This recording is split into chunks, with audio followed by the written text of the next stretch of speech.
certainly there are things that you teach, okay, in the classroom, which most of apprenticeship system doesn't do well. Exactly. Okay, what are those things, and how can we merge them to improve the success of the whole thing? So, for instance, well, the indigenous ways of managing your books, but hey, Number one, if you want to scale and be able to get bank credits, you need to manage books according to general accounting principles. Okay. 2, you also need to know how to manage people. The principle for building teams and managing people. Yeah. So, for example, when I say harmonize personal goals with company goals. Yeah. Via commitments. Okay. So some people actually do it in the indigenous practice. Okay. Like somebody, I wrote a case on him, one of my previous students who is a very successful entrepreneur. He learned from his father, who was a carver from childhood, because that'll make all of them go to work with his workers in his workshop. Yeah. To treat people well. So today he's the only entrepreneur I know who, each time he travels, comes back with gifts for every single staff. Wow. And not just once a year. If he travels 5 times a year, each time he goes, he brings gifts back for them. And the intent is so sincere that he says, he gets his staff who is traveling with him to make a list. And in that list, they have first choice, second choice. So if you don't have this, get this. You can find the second choice. And so that staff who is traveling with him knows that part of his assignment that trip is to make sure he gets all the gifts on that list. And I just thought that's such a beautiful way of, and I said to him, why did you start doing this? He said, well, my father did it for all of us. Wow. All the staff were treated just like his children. So he didn't have any preparation because you were his children. So I mean, and I think that already is a big incentive for people to feel this is our business and be committed to making sure it succeeds. Yeah. And his business grew even while he was away at school at Harvard, because he has leadership, so he went to Harvard School of Government. And while he was away, he didn't have his business continue to grow because his staff were very committed to the growth of the business. Very good. Very good. But this idea is not very it's not very common. People tend, even in mainstream corporate world, people tend to exploit staff. Yeah. So we help them understand how to treat people, to get their commitments, to inspire trust, to inspire commitments. Yeah. And help, because again, your business is only as good as your staff are willing to allow it become. So we train all of that, and then of course the importance of branding. Okay. Packaging. Yeah. Okay. And collaborations, how to grow in different ways, either organically or through collaborations or acquisitions. So all those things help. Supply chain management. How do you manage your inventory efficiently? How do you imbibe technology in your business? Okay, so for instance, now we have Instagram, all these social media things that were not in existence before. Yeah. How do you incorporate it to advantage to reduce your cost of operations? Yeah. Increase the scope of market that you have available to you. Yeah. So succession planning, sustainability. Okay. So all those things are the things that we bring in. Yeah. And then, of course, hearing from other people, the storytelling.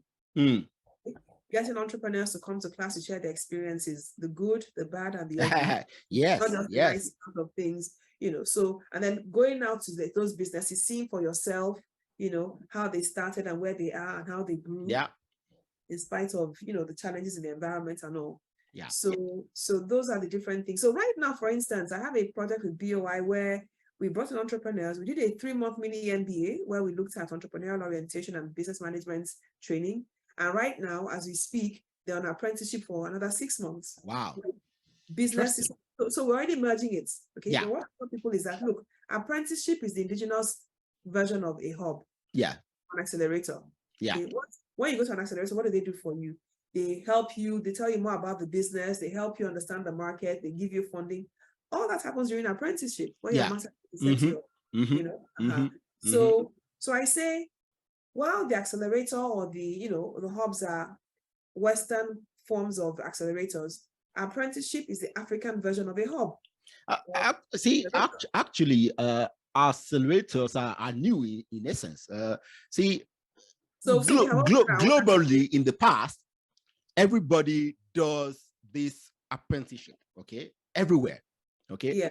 It just, these accelerators are new inventions. Yeah. Yes, new format of the same thing, because an accelerator is meant to help accelerate your growth. Exactly. Apprenticeship helps accelerate your growth. Yeah.